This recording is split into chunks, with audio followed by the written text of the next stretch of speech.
সদুত্তর পেলাম না।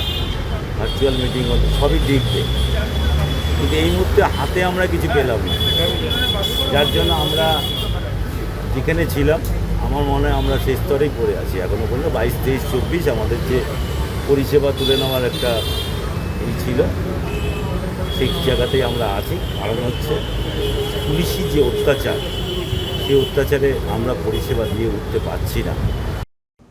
পরশু থেকে 3 দিনের বাস ধর্মঘটের ডাক রাজ্যে। ধর্মঘটের সিদ্ধান্তেই অনড় রইলেন বাস মালিকদের সংগঠন। সরাসরি চলে যাব, প্রকাশ সেনা রয়েছেন আমাদের সঙ্গে। প্রকাশ, কি কারণে এই বাস ধর্মঘটের ডাক? 3 দিন ধরে একেবারে কাজের দিনে বাস ধর্মঘট চলবে। না দেখো কুসুমিতা, কারণ এবং অভিযোগ একটাই, যে পুলিশের অত্যাচার বেড়েছে। একদিকে বাসের ভাড়া বাড়ছে না এবং পুলিশের অত্যাচার বেড়েছে। এই নিয়ে কিন্তু আমরা দেখলাম পরিবহন দপ্তরে আজকে প্রায় 1.5 ঘন্টা বৈঠক হয়। বৈঠকে ছিলেন একাধিক বাস মালিক সংগঠনের সদস্যরা। এই বৈঠকে পুলিশ কর্তারা তারা কিন্তু ভিডিও কনফারেন্সের মাধ্যমে, কলকাতা পুলিশ, হাওড়া পুলিশ এবং বিধাননগর পুলিশের আধিকারিকরা তারা কিন্তু ভিডিও কনফারেন্সে ছিলেন।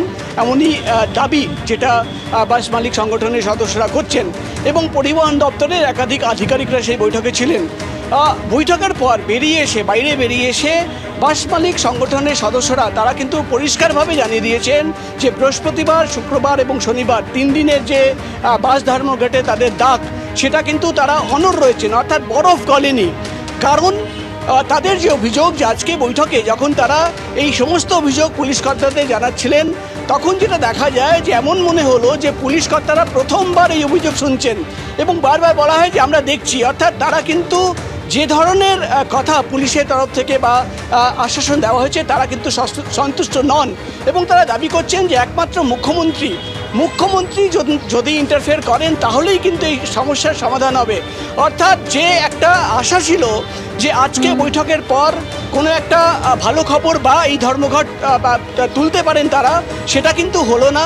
তারা অনড় রয়েছেন এবং তাদের বক্তব্য যে আজকে যেহেতু বৈঠকে কোনো প্রপার ডিসিশন বা কোনো আশ্বাসন তারা পাননি পুলিশের তরফে, তাই এই পুলিশের যে অত্যাচারের অভিযোগ, সেই অভিযোগ সামনে রেখেই তারা কিন্তু 3 দিনের অর্থাৎ 72 ঘন্টার যে বাস ধর্মঘটের ডাক, সেই ডাকের ওপরেই কিন্তু অনড় রয়েছেন।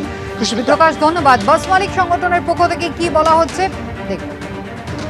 অন্যদিকে সাঁতরাগাছি রেল ইয়ার্ডে সিগন্যাল বিভ্রাটের জেরে হাওড়া স্টেশনে নিউ কমপ্লেক্সে আটকে রয়েছেন যাত্রীরা। সরাসরি চলে যাব, আমাদের প্রতিনিধি সুনীত হালদার রয়েছেন আমাদের সঙ্গে। সুনীত, কি সমস্যা হয়েছে, কোন কোন ট্রেন চলাচলের উপরে প্রভাব পড়েছে?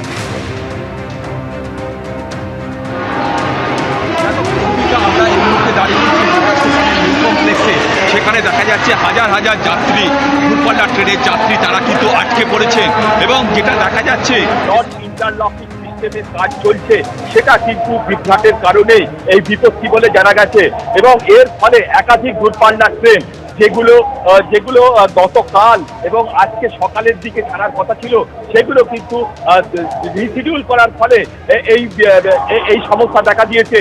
হাজার হাজার যারা যাত্রী তারা আটকে পড়েছেন, এই গরমে তারা হাঁসফাঁস করছেন এবং যেটা জানা যাচ্ছে হাওড়া মুম্বাই দুরন্ত এক্সপ্রেস, হাওড়া ব্যাঙ্গালোর দুরন্ত express, Howrah Bangalore Humsafar express, Howrah Mumbai Gitanjali express এবং হাওড়া চেন্নাই মেল, সেগুলো কিন্তু রিশিডিউল করা হয়েছে।